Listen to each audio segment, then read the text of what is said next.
Hey guys, it's Jenny here from Angel Handmade Papercraft.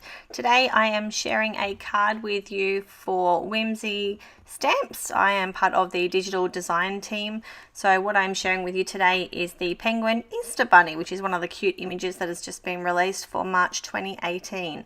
I am using pattern papers from Doodlebug, the springtime collection. I'm using Copic markers today, so I keep showing you all of those. So I am using Y13, Y18, RV11, RV14, RV17, YR12, YR16, E99 and E37, B01, B02, YG06, YG09, N1, N3, N0, and N6, N8, and N10 to colour the image today. I have printed the image on my Brother laser printer, just using Mondi Color Copy 250 GSM. I have had some suggestions about the way that my camera is set up, so I'm trying out something else with it today, hoping that you guys are happy and that you enjoy my video today. So I'm starting off by doing the lightest coat on the bunny ears. So I'm using the RV11 just to lay that down. I find it a little bit easier to blend when I lay down my lightest colour first. So it doesn't need to be perfect, it's only a rough coat and you're going to colour over the top of it anyway. So just finishing off with the RV11, just working on the hat now. I'm a page turner, I'm sorry if it annoys you, but it's the only way that I can colour. Now I'm going to go in with my darkest RV colour, which is the RV17, just to colour in where I feel would be the darkest areas and just a little bit of an outline so I can blend that in. So now going back in with the RV14.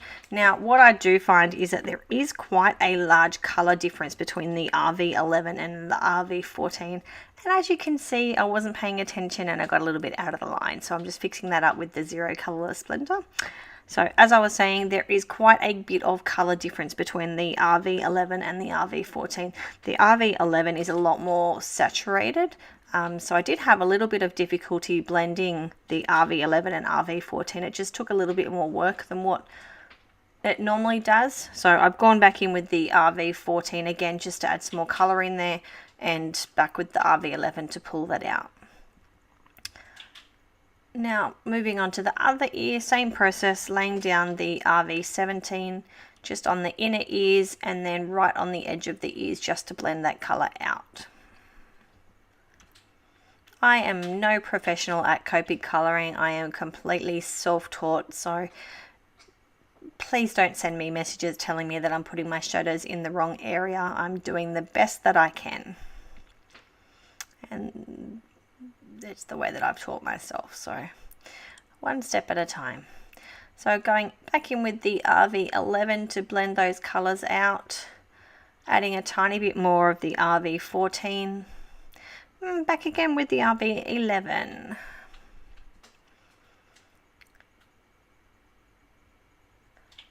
I am very new to the Whimsy design team, the digital design team. Absolutely love working with their images. The girls are all awesome to work with. It's such a pleasure to be on their design team. I've always loved Whimsy images as well.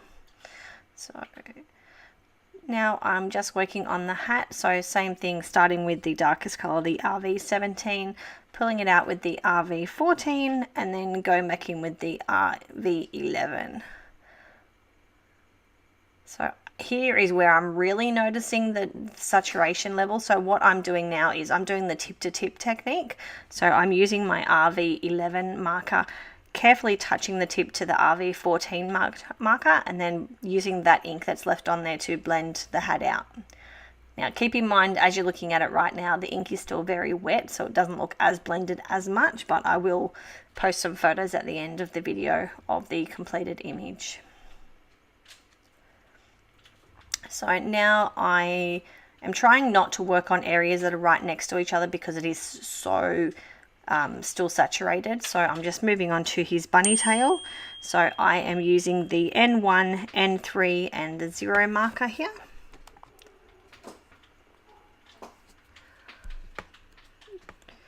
So I start with the N3, laying down the darkest, then using the N1 to blend that out, and then finally the 0 marker.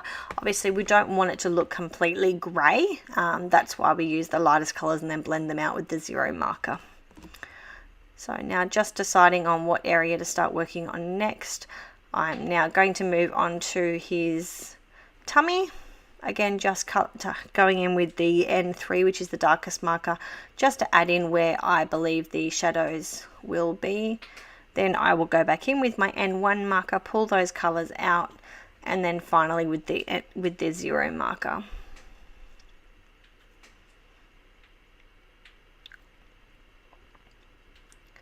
So here I am with the 0 marker, just carefully pulling those colours out.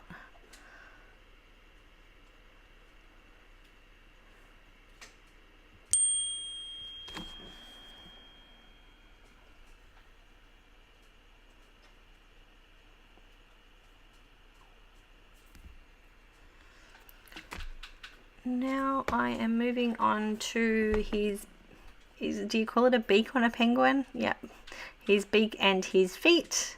So I'm using YR12 and YR16. Now there isn't a lot of color difference between these two colors, but I just wanted to add just a few of the finer details in on his feet, just to give them a little tiny bit of dimension, I suppose.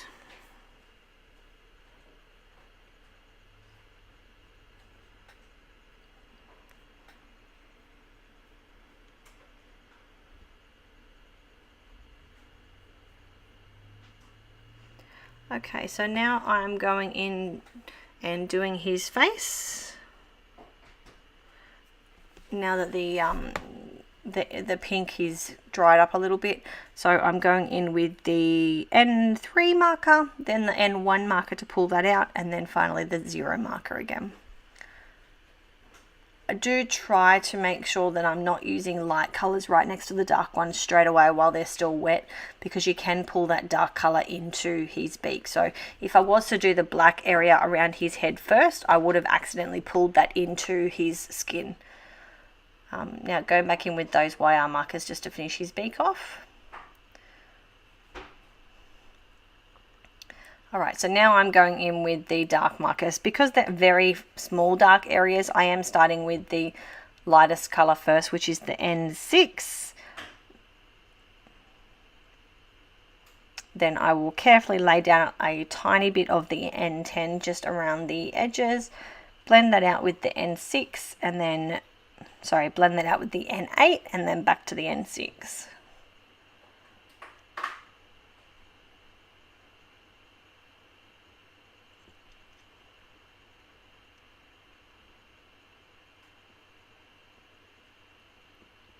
That's the N8, just pulling those dark colours out. Normally I would colour my penguins in with the C markers, just because you do get a little bit more darkness out of them, but today I felt like using my N markers, so that's what I've grabbed. So just finishing that one up. Now I'm going to move on to the RV on his ribbon around his neck. So I'm using the RV11, RV14 and the RV17 again. So because they are small areas, again, I'm starting with the darker colours. The other hard part is when you're doing such small areas is you've got to remember to use right on the tip of your marker. So as you can see, I had the 0 marker out again. I accidentally bumped myself. Don't know how I did that, but I did, onto his skin. So I just had to fix that area up. So just blending the RV14 and the RV17 out with the RV11. I didn't really need to do the tip to tip mark on this one because it was such a small area, it didn't matter too much. So finishing that one off there. Where am I off to now? Alright, so now I'm going to start working on the rest of his body. So I'm just adding down the darkest marker, the N10, just to sketch out where I'm going to put all those dark areas in. And I've also got to make sure that I leave a little tiny bit of white area underneath his arm before the rest of his body starts, so that I can define, you know, where those two areas do start and finish. So that was the N10. I'm now moving on to the N8 and just carefully pulling that area out into his skin. Just leaving just a very fine line between the two sections. And now going back in with the N6 marker just to blend those out.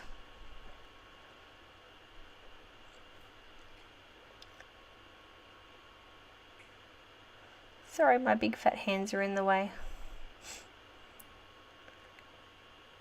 Now, I still didn't think it was dark enough, so I've just gone back in and just added a little bit more of those two darker colours, and then blending those back out again.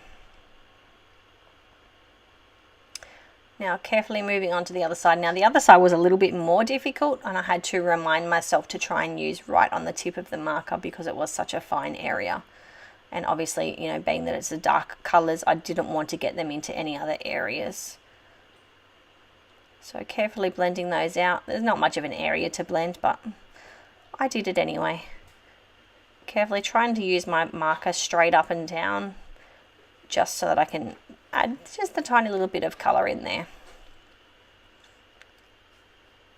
So now I'm deciding on what I'm going to do with the Easter basket. So I'm just going to add some of the E99 as my base colour and the E37. So as you can see here, well, you can't really see because my big hand's in the way again, but what I was doing was just really carefully dotting right next to the black area so that I didn't pull that black into the brown basket. So I'm using the E37 as my darkest colour, and now pulling that out with the E99 marker.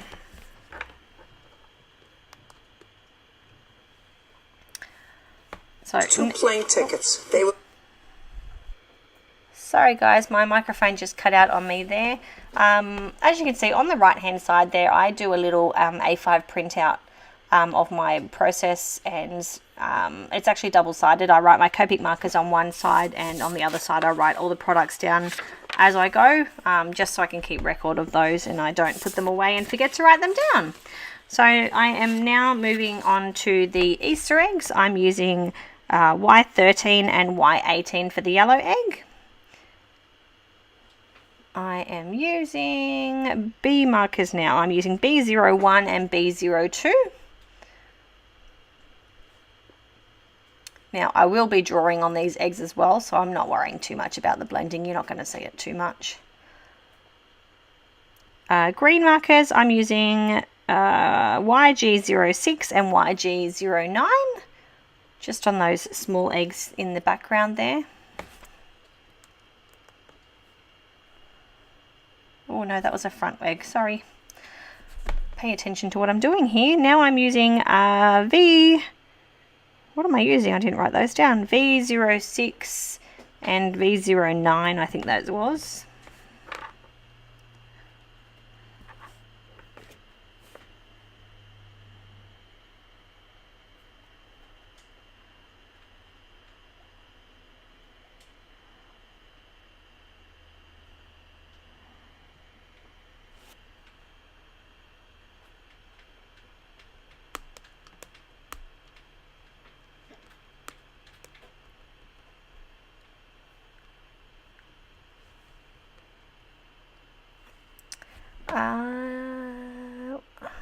I'm moving too fast for myself. Now I'm just using my Uniball Signo white gel marker just to add a few details in around the penguin. On that last Easter egg at the back there, I just used the YR12 and the YR16 markers just to bring the orange out of his face and his little feet there.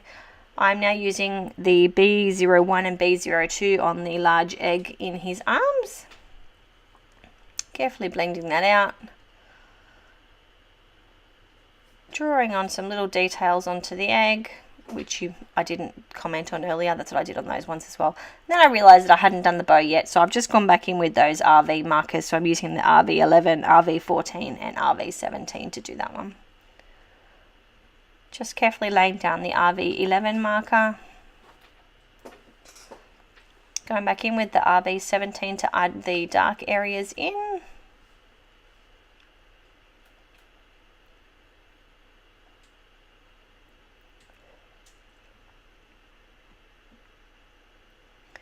in with the RV14 marker to blend that one out.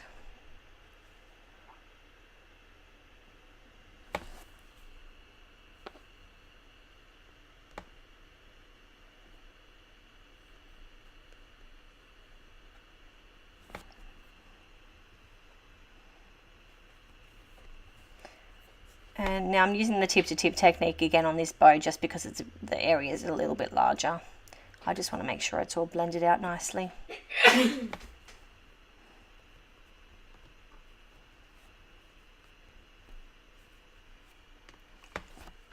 that was my son sneezing in the background. It always happens when you're doing voiceovers. Either someone's coughing or someone's sneezing or somebody wants you. And then I realized, I thought I was finished, and then I realized that I forgot to do the center of the bunny's ears.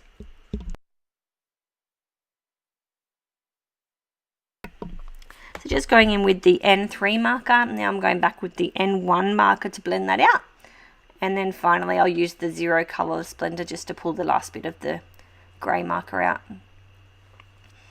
And then I'm going to go in with my white Uniball Signo white angelic pen just to add some dotted detail to the inside of his ears. I'm saying it's a him, it could be a girl, I don't know. Do Easter bunnies come in boy or girl, or are they just all the same? I don't know. But it's a little cutie, whatever, quite happy with it. So thank you all for stopping by. I really appreciate it and hope to catch you all soon. I will add some photos at the end of the video. Please don't forget to hit subscribe when you're done, and if you like the videos, please come back again. Thank you.